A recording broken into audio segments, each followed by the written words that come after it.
Story time. Chief Okonkwo read the letter 3 times, then a fourth, then a fifth. They sold the house. They took everything. They left him with nothing.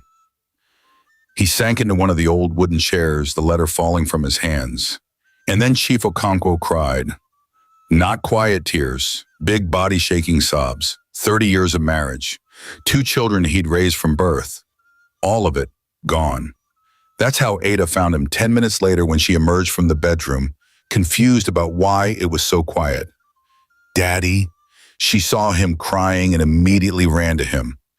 Daddy, what's wrong? What happened? He couldn't speak.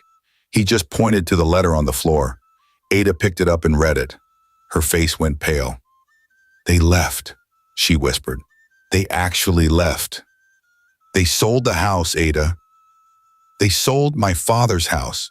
The only thing we had left. It's gone. Everything is gone. Ada knelt beside her father's chair, taking his hands. Daddy, I'm here. I'm still here. You're not alone. Why? He looked at her with red, swollen eyes. Why are you still here, Ada? You could have gone with them. You could have saved yourself. Why did you stay? Because you're my daddy, she said simply, and children don't abandon their daddies. You took care of me my whole life. You loved me when I had no one. How could I leave you now when you need me most? But I have nothing to offer you. No money, no house, nothing. They even took the car. I don't need money or a house or a car. I need my father, and you're right here. Chief Okonkwo pulled her into a tight hug and cried on her shoulder. And Ada, who'd been so strong for so long, finally let her own tears fall. They sat like that for a long time, in that tiny living room, holding each other, father and daughter, the only family either of them had left. An hour later, there was a knock on the door. Both Chief Okonkwo and Ada looked up, startled. The knock came again, more insistent. Chief Okonkwo stood slowly and walked to the door. When he opened it, he found a short, round man in a too-tight suit standing there, grinning. Chief Okonkwo, good morning. I'm Mr. Okafor. I believe your wife told you about our arrangement? Arrangement? The house. The sale. I bought this property, and I'm here to take possession. He waved some papers. See? All official. Your wife signed everything. Very nice lady, your wife. Very business-minded. Chief Okonkwo felt the world tilt. You're here to take the house. Yes, right now my family is moving in this afternoon, so I'll need you and... He looked past Chief Okonkwo to Ada. Whoever that is to vacate the premises. Immediately. Immediately. Yes. Within the hour, please. I'm not a wicked man. I'll give you some time to pack your things. But this is my house now, legal and proper. He shoved the papers into Chief Okonkwo's hands and walked away whistling. Chief Okonkwo closed the door slowly. Ada stood behind him. Daddy, what do we do? I don't know. Where will we go? I don't know. For the first time in this entire ordeal, Chief Okonkwo looked truly defeated, truly broken. They had nothing. No house, no car, no money, nothing. We'll figure it out, Ada said, trying to sound confident even though she was terrified. We'll find somewhere to stay. Maybe I can find work in town. I can teach or clean or do something. We'll survive, Daddy, together. Chief Okonkwo looked at his daughter, this amazing, loyal, beautiful soul who refused to abandon him, and felt his heart swell with love and break with guilt at the same time. Ada, why don't you just leave? Go back to the city. You're qualified. You have your degree. You have experience. You were a general manager. You can get a good job anywhere. You don't have to stay here in this village and suffer with me. Ada shook her head firmly. No, Daddy. I'm not going to leave you here and go to the city alone. When the time is right, we'll both go to the city together. I'll look for a key. I'll work, and I'll take you with me. But I'm not leaving you behind. We're in this together. Chief Okonkwo's eyes filled with fresh tears. What did I do to deserve you? You loved me when no one else would. You gave me a home, a family, everything. Now it's my turn to take care of you. Within the hour, they packed their few belongings, mostly clothes. Everything else had been taken by Ngozi and the twins. They left the house just as Mr. Okafor returned with a truck full of furniture and his family. Thank you, he called cheerfully. Enjoy your day. Chief Okonkwo and Ada walked down the dirt road, carrying their bags with nowhere to go.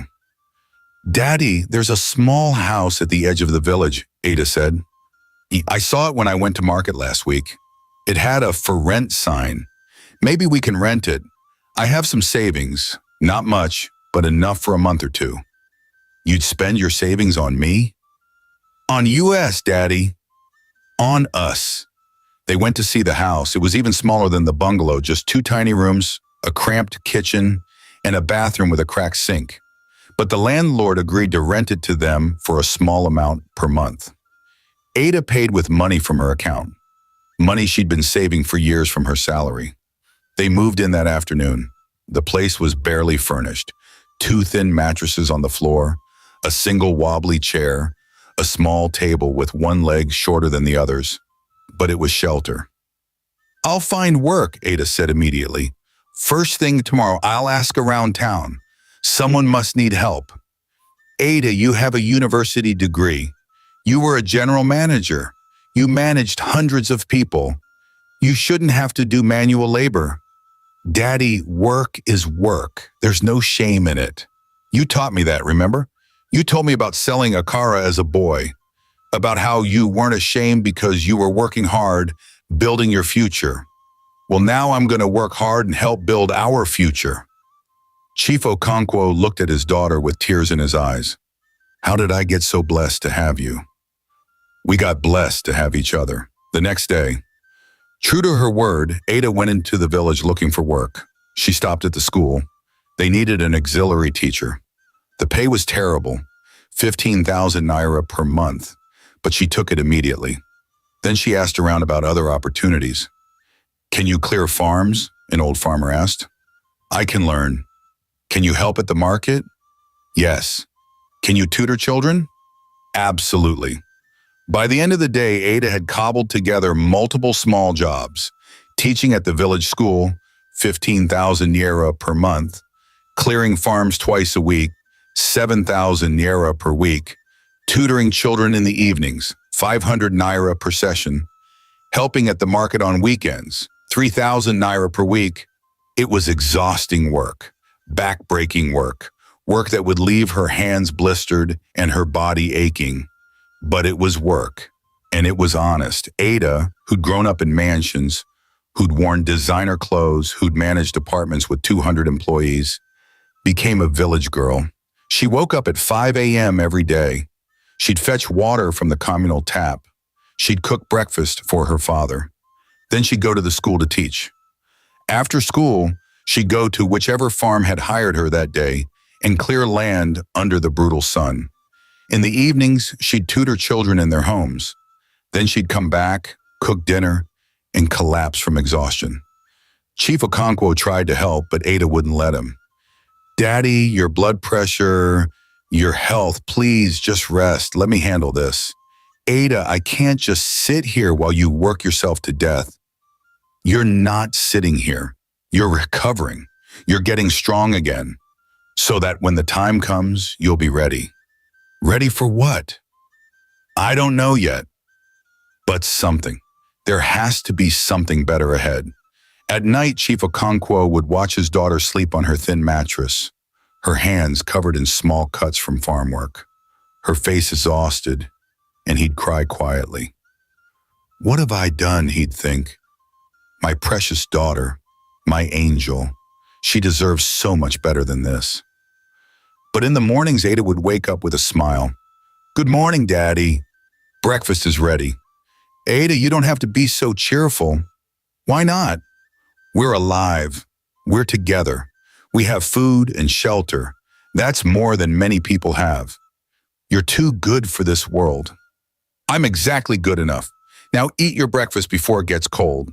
Chief Okonkwo tried several times to call Ngozi, to call Chidi, to call Kelechi. All their numbers were disconnected or went straight to voicemail. They'd completely cut him off. But Ada never complained, never said, "I told you so," never made him feel worse than he already felt. She just worked and smiled and took care of him, and Chief Okonkwo watched and learned and understood. This was what real love looked like. Not the loud, dramatic kind that Ngozi performed when she wanted something. Not the selfish, entitled kind that Chidi and Kelechi showed when they were getting their way. But quiet, sacrificial, unconditional love. The kind that stayed when everyone else left. The kind that worked 3 jobs to put food on the table. The kind that smiled even when exhausted. The kind that said, "We're in this together," and actually meant it. Ada was not his biological daughter, but she was more his child than the 2 who came from his own blood. Months passed, time moved slowly in the village. Days blurred into weeks, weeks into months. Ada kept working. Chief Okonkwo slowly recovered his strength. Not physically, he was getting older and weaker, but mentally, emotionally, spiritually. He'd sit on the small veranda of their rented house and watch village life happen around him. Children playing, women heading to market, men working their farms, simple life, honest life. He thought about Lagos, about the mansion, about the empire he'd built, about the family he'd lost. And slowly, he began to heal. At night, Ada would come home exhausted, and they'd sit together and talk. "Daddy, how are you feeling today?" "Better, my dear, much better." "Good. That's good." "Ada, I've been thinking." "About what?" "About everything, about life, about family, about what really matters." "And what have you concluded?" Chief Okonkwo would look at her with such love. "That I've been blessed beyond measure, because I have you." "Daddy, stop. You're going to make me cry. Let me finish. You could have left. You should have left. Any sane person would have left. But you stayed. You worked 3 jobs. You sacrificed everything. You never complained, not once. Do you know what that means to me? It means I love you, that's all. It means you're more than 10 sons, Ada. More than 10 daughters. You're everything a father could hope for in a child. Ada would smile and squeeze his hand. And you're everything a daughter could hope for in a father. They'd sit in comfortable silence watching the sun set over the village, and Chief Okonkwo would think, soon, very soon, it's almost time. 6 months later. It was a Tuesday morning. Ada had left early for school as usual. Chief Okonkwo was alone in the house. He sat on the edge of his mattress for a long time, just thinking. 6 months, 6 long months of watching Ada sacrifice everything for him. 6 months of being abandoned by everyone else. 6 months of learning who really loved him. The test was over. He'd seen everything he needed to see. Chief Okonkwo reached under his mattress and pulled out a phone. Not the old, barely functioning one everyone knew about, but a sleek smartphone that he'd kept hidden this entire time. He stared at it for a moment, then made a decision. He stood up, walked out of the house, and started down the village path. He walked for about 15 minutes until he reached a spot on the outskirts where the network signal was stronger. He turned on the phone. It powered up, fully charged from his secret trips to this spot over this past months. He scrolled through his contacts and found the name he was looking for, Hassan Ibrahim. He pressed call. The phone rang twice before Hassan answered. "Chief, finally, I've been waiting for your call." "Hassan," Chief Okonkwo said quietly, "it's time." "Are you sure, sir?" "I'm sure. I've seen enough. I've had enough. Come and get us. We'll be there as soon as possible." 3 hours maximum. "Good. And Hassan?" "Yes, sir." "Bring everything, the papers, the documents, everything we discussed. Already prepared, sir." "We'll see you soon." Chief Okonkwo hung up and stood there for a moment, looking at the village around him. 6 months he'd spent here. 6 months that had taught him more about life than the previous 40 years combined. He turned and walked back to the house to wait. 3 hours later, the sound came first. Engines. Powerful engines. Multiple vehicles moving fast down the dirt road. The chickens in the compound scattered, squawking in alarm. A few goats bleated and ran. Dogs started barking. Villagers came out of their houses, curious and confused. What was going on? Who was coming? Then the convoy appeared. 5 black SUVs, Mercedes G-Wagons, the kind that cost more than most houses. Shiny, expensive, screaming wealth and power. They roared down the narrow village road, kicking up red dust, and pulled up directly in front of the tiny house where Chief Okonkwo and Ada were staying. The villagers' eyes went wide. Children stopped playing to stare. Women dropped their baskets. Men stood with their mouths open. Was it a politician? A celebrity? What was happening in their quiet village? The SUV doors opened. Hassan Ibrahim stepped out first, impeccable in a perfectly tailored navy suit, his shoes so shiny they reflected the sun. Then Pius Adekola, equally well-dressed in gray. Then several other men, lawyers, accountants, business associates, all in expensive suits, all looking completely out of place in the dusty village. And there, standing in the doorway of the tiny house, was Chief Okonkwo. He looked different. Thinner, yes. Older, yes. But there was something else. A calmness. A peace that hadn't been there before. Hassan approached with a huge smile and extended his hand. "Chief! Welcome back, sir. We've missed you." "Hassan." Chief Okonkwo shook his hand firmly. "It's good to see you. Thank you for coming." "Of course, sir." "We came as fast as we could." Hassan looked around at the tiny house, the cramped compound, and his expression became one of deep respect. "Sir, you really did it. You actually stayed here for 6 months." "I did." Pius stepped forward, shaking Chief's hand as well. "Chief, that was the most elaborate test I've ever witnessed. How was it? Did it work?" "It worked perfectly," Chief Okonkwo said quietly. "Too perfectly." The other men gathered around, greeting him, shaking his hand, welcoming him back. The villagers watched in shock and confusion. "Is that Chief Okonkwo?" someone whispered. "The one who's been living in that small house? I thought he was poor. Look at those cars, those men. He's not poor. What's going on?" Chief Okonkwo turned to Hassan. "Everything is prepared?" "Everything, sir. The accounts have been unfrozen as of this morning. All properties have been transferred back into your name.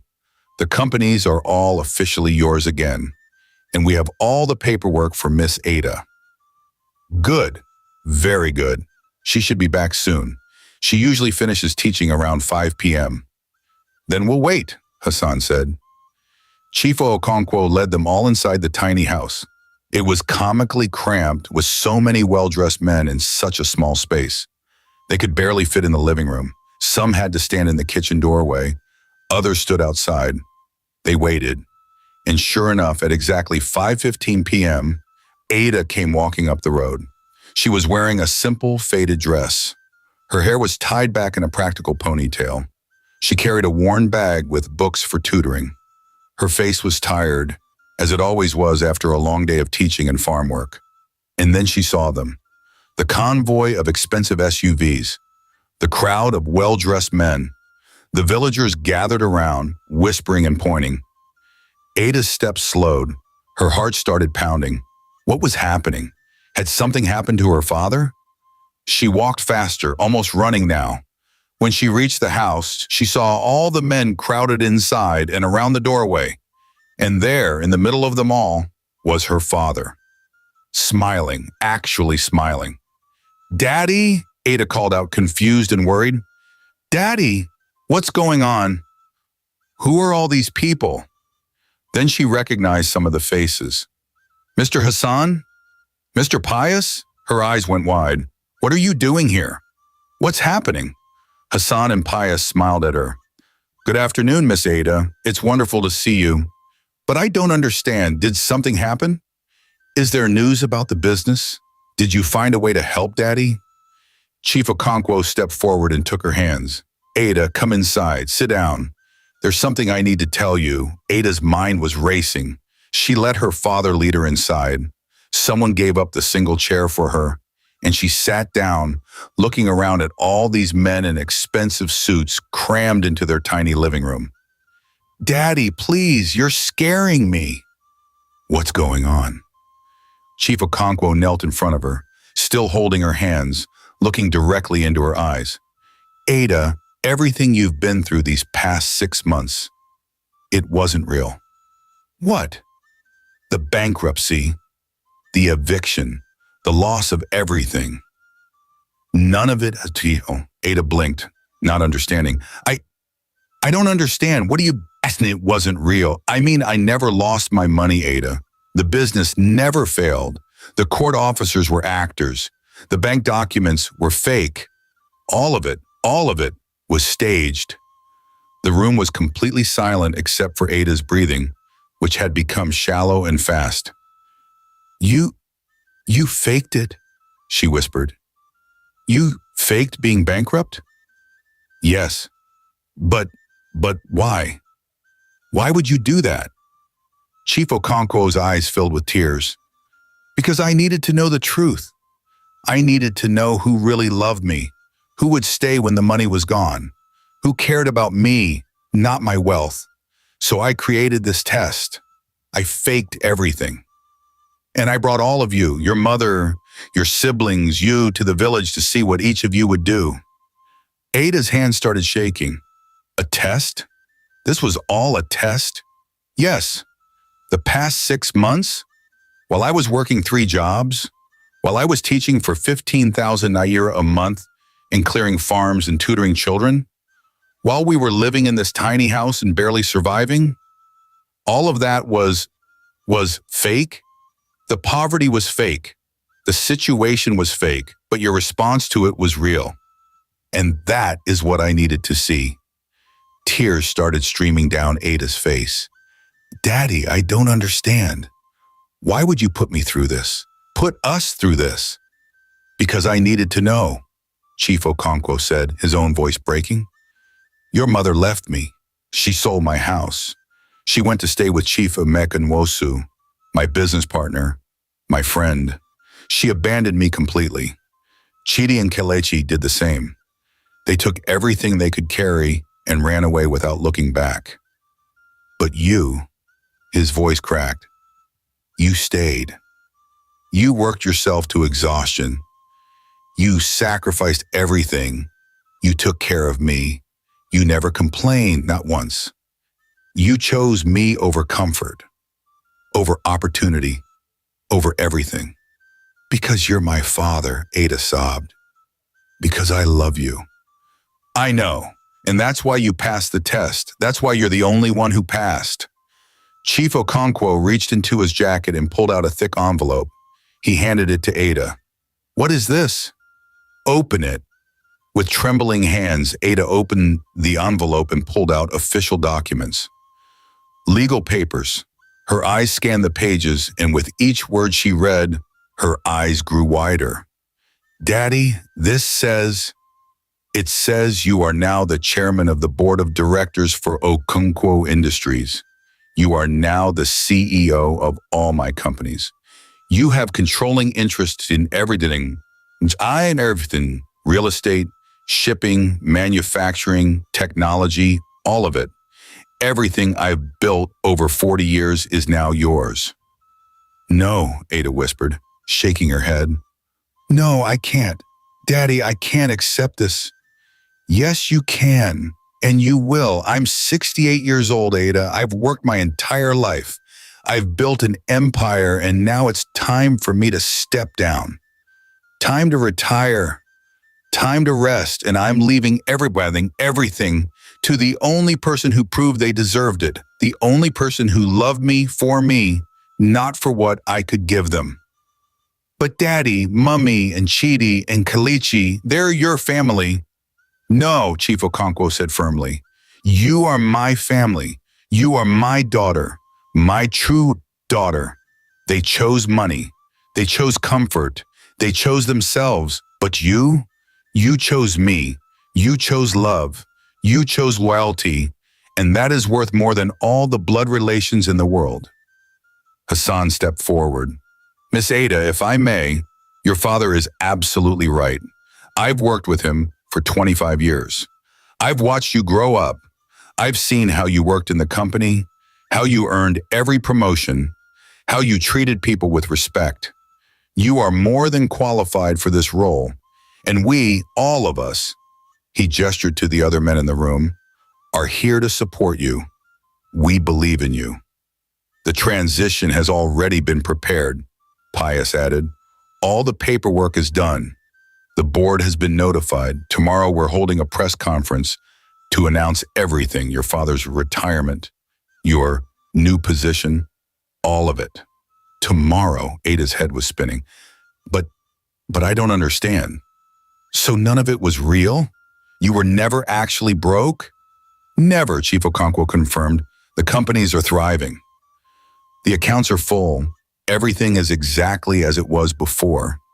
Even better, actually. This was all just a test to see who really loved me. Ada looked down at the papers in her hands. CEO, chairman, everything. Then she looked up at her father, tears still streaming down her face. You put me through 6 months of back-breaking work just to test me? Yes. You watched me clear farms in the hot sun, teach for almost nothing, tutor children for 500 naira, work myself until I could barely stand, just to see if I'd stay. Yes. There was a long moment of silence. Then Ada started laughing, crying and laughing at the same time. Daddy, you're crazy. You know that? Absolutely crazy. Chief Okonkwo smiled through his own tears. I know. But Ada wiped her eyes. But I understand why you did it. And I'm glad you did. Because now you know the truth. You know who really loves you. I do. And it's you, my daughter. It's always been you. Ada stood up and hugged her father tightly. They held each other and cried. Tears of relief, joy, exhaustion, and love all mixed together. The men in the room looked away, giving them their moment. Finally, Ada pulled back. So what happens now? Now, Chief Okonkwo smiled. Yeah, we go home. Back to Lagos, back to the mansion. And tomorrow you start your new role as the CEO of Okonkwo Industries. Just like that? Just like that. Unless you'd like to stay here and continue teaching for 15,000 naira a month? He raised an eyebrow, teasing. Ada laughed. No, I think I'm ready to go home. Then let's go home. Ada quickly gathered her few belongings, the worn clothes, the books, the small items they'd accumulated over 6 months. She went outside to thank some of the village women who'd been kind to them. She gave away some clothes to those who needed them. She thanked the landlord. She said goodbye to the children she'd been tutoring. Teacher Ada is leaving, one little girl asked sadly. Yes, sweetie, but I'll come back to visit, I promise. Within an hour, they were ready. Ada and Chief Okonkwo climbed into the lead SUV. It felt strange. The plush leather seats, the air conditioning, the smooth ride. After 6 months of walking everywhere and sitting on hard wooden chairs, this felt like a different world. As the convoy pulled away from the village, Ada looked back through the rear window. The tiny house where they'd lived, the village roads where she'd walked every day, the school where she'd taught, the farms where she'd worked. 6 months of her life, 6 months that had changed everything. Are you okay? Chief Okonkwo asked. Yes, Ada said, I'm okay.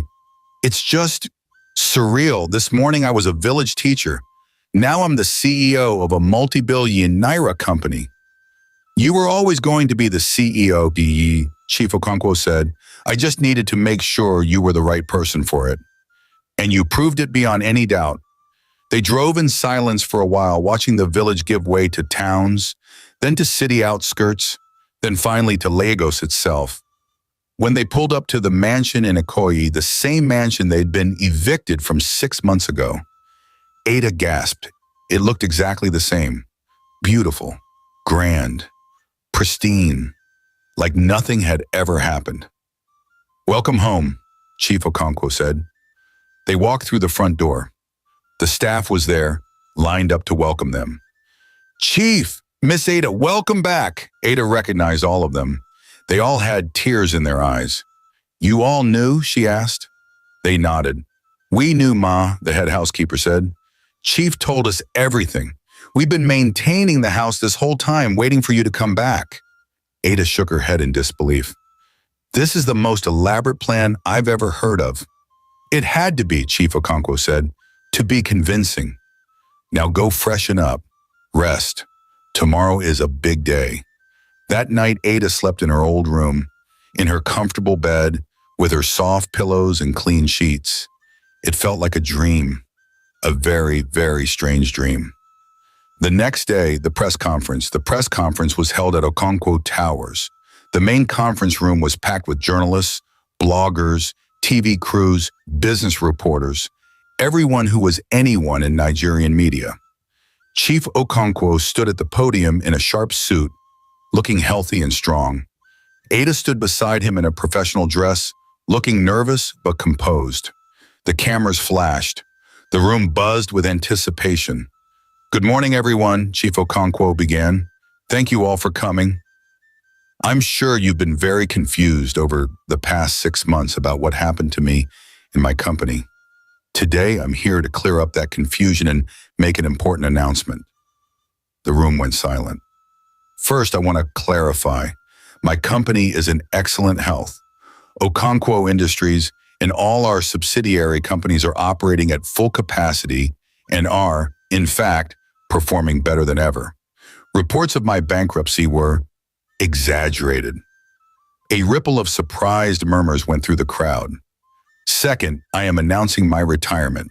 After 40 years of building this business, I have decided it is time to step down and allow the next generation to take over." More murmurs.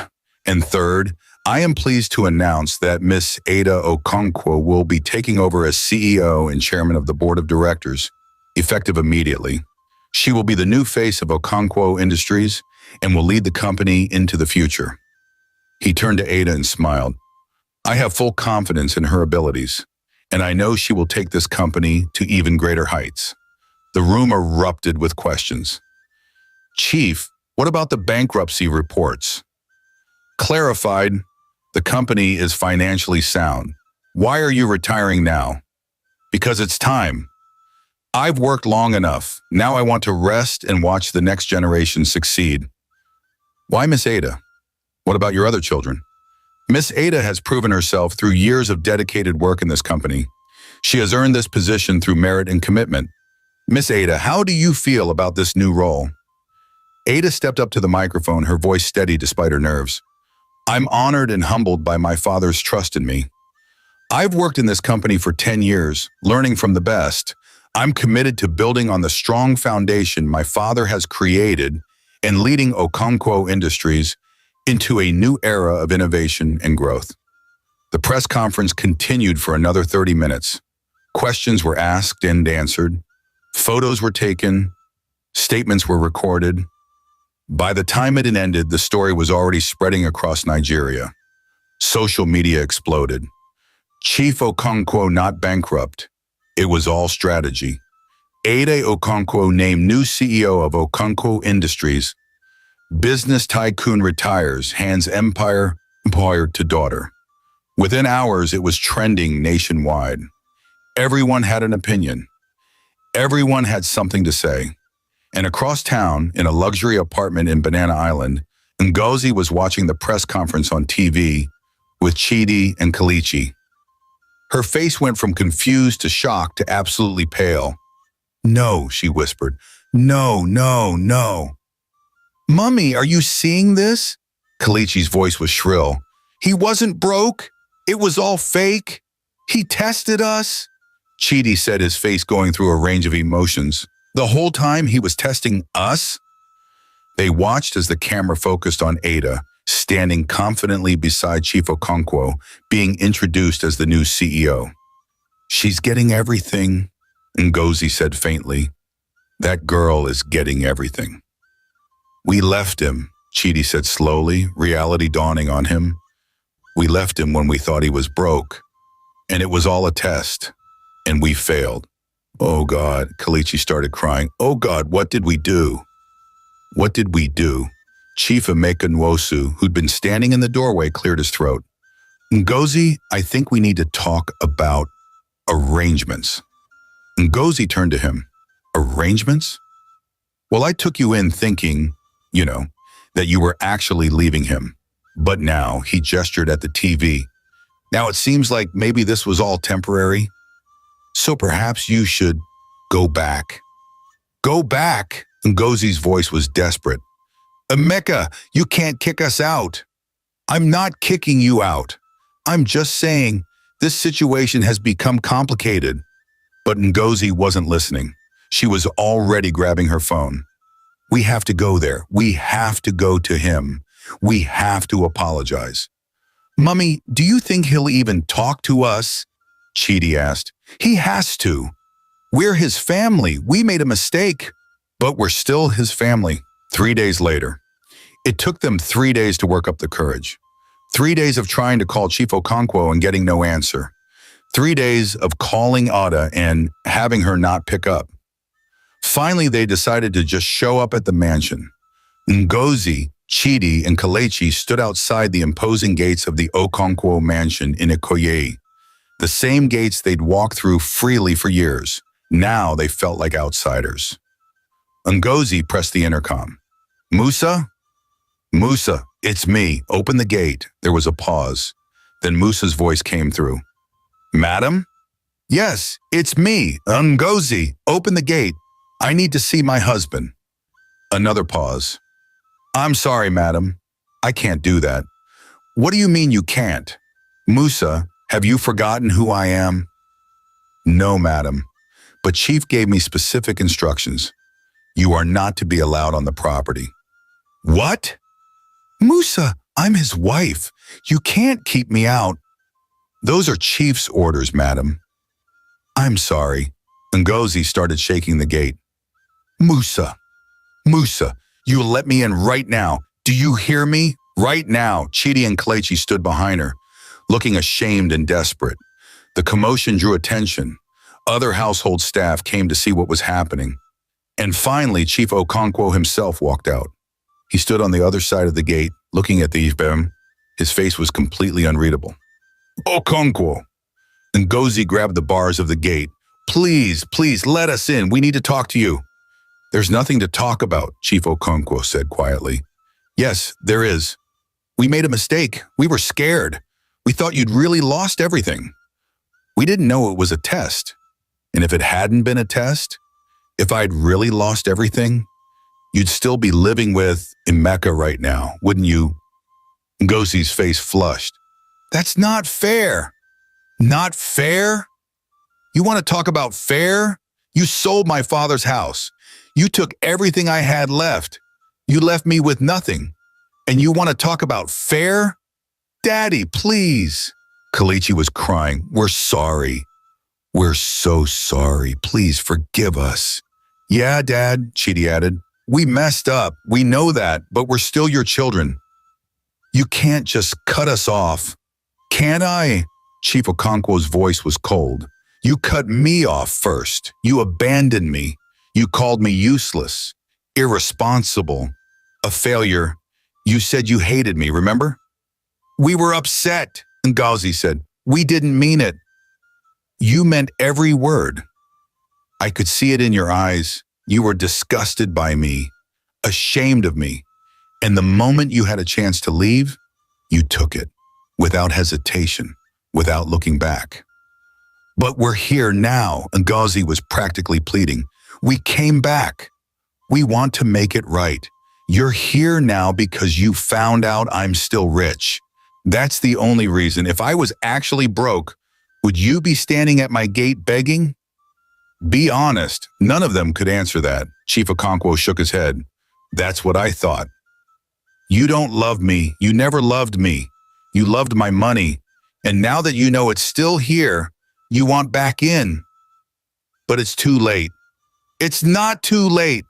Ngozi was crying now too. Okonkwo, we're married.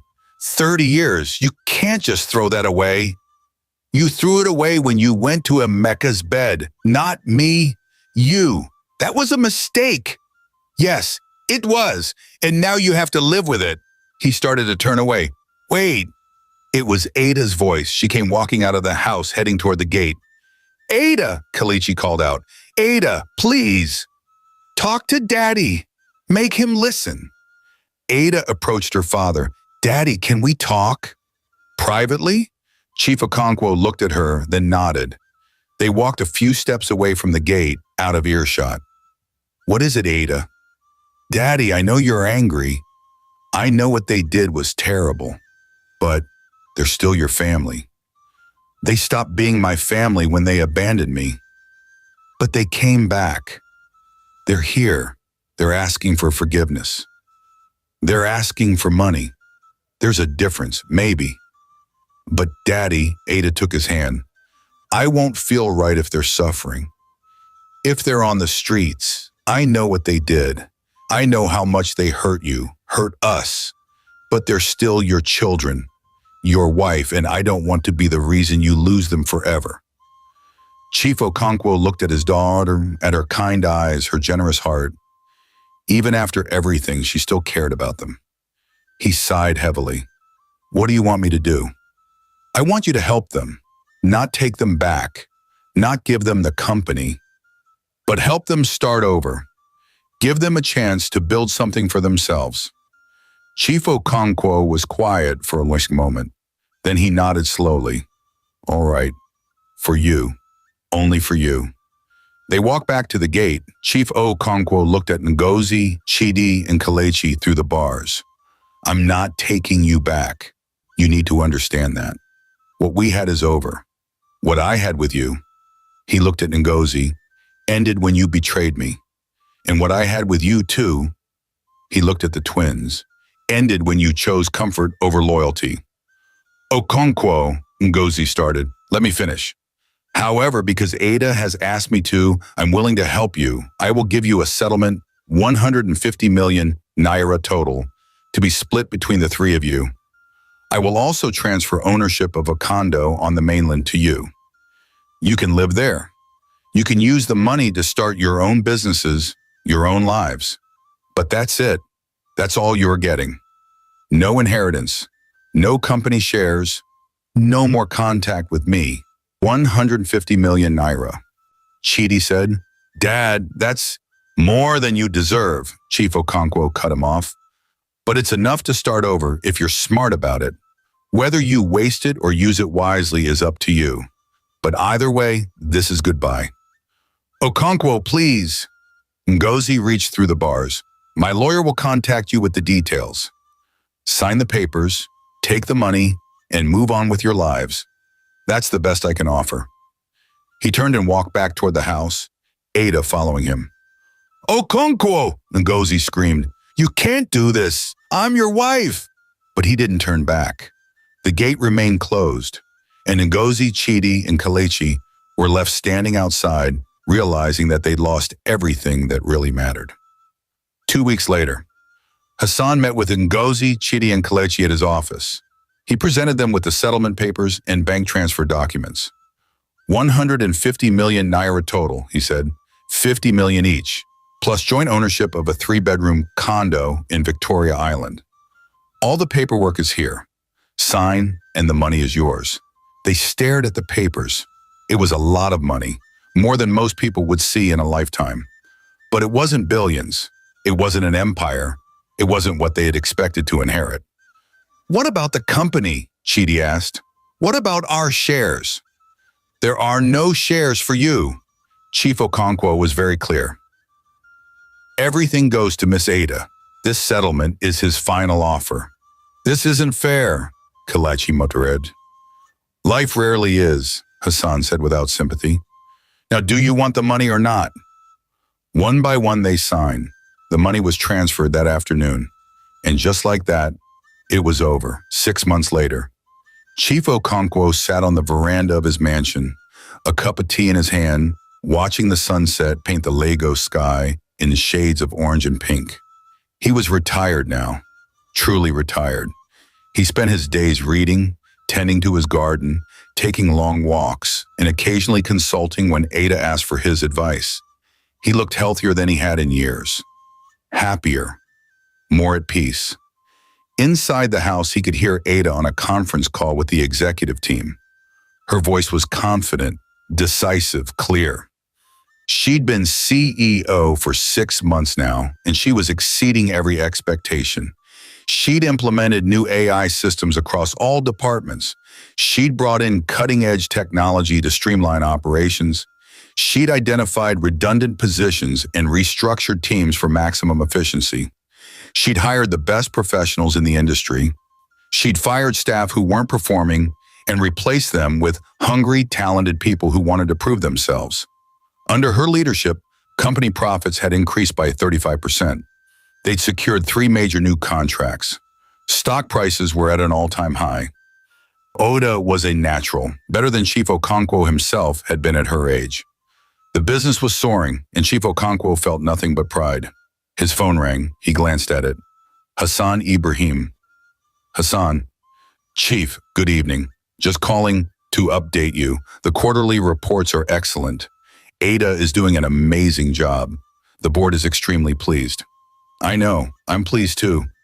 There's been some talk in the business community. People are calling her the new face of Nigerian business.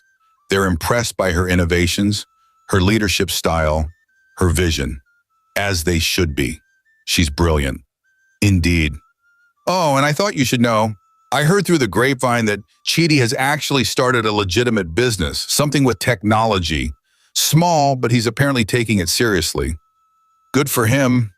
And Kelechi is trying to rebrand herself, less influencer, more businesswoman. She's launched some kind of online consulting service. Interesting. As for Mrs. Ngozi, well, she's still living in the condo. Quiet life, from what I hear. She tried reaching out to some of her old friends, but most of them aren't interested in reconnecting. Actions have consequences. Indeed they do. Anyway, I just wanted to update you. Have a good evening, Chief. You too, Hassan. Chief Okonkwo hung up and took another sip of his tea. He thought about his life, about the empire he'd built, about the test he'd conducted, about the lessons he'd learned. He thought about Ngozi, who'd shared 30 years of his life, but abandoned him the moment things got difficult. He thought about Chidi and Kelechi, his biological children, who'd taken everything from him and walked away without a second thought. And he thought about Ada, sweet, loyal, incredible Ada, the daughter he'd adopted, the daughter who wasn't his by blood, but was more his than anyone else could ever be. She'd stayed. She'd worked 3 jobs. She'd sacrificed everything. She'd loved him unconditionally, and now she was running his empire better than he ever had. Daddy? Ada stepped out onto the veranda. Are you okay? You look deep in thought. I'm fine, my dear. Just reflecting. On what? On how blessed I am. Ada smiled and sat down beside him. Long day? Very long, but productive. We finalized the deal with the German manufacturers, and the new office in Port Harcourt is ahead of schedule. That's my girl, Chief Okonkwo said with pride.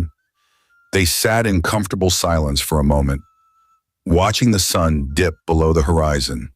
Daddy, Ada said softly. Yes? Do you ever regret it? The test? Chief Okonkwo thought about it, really thought about it.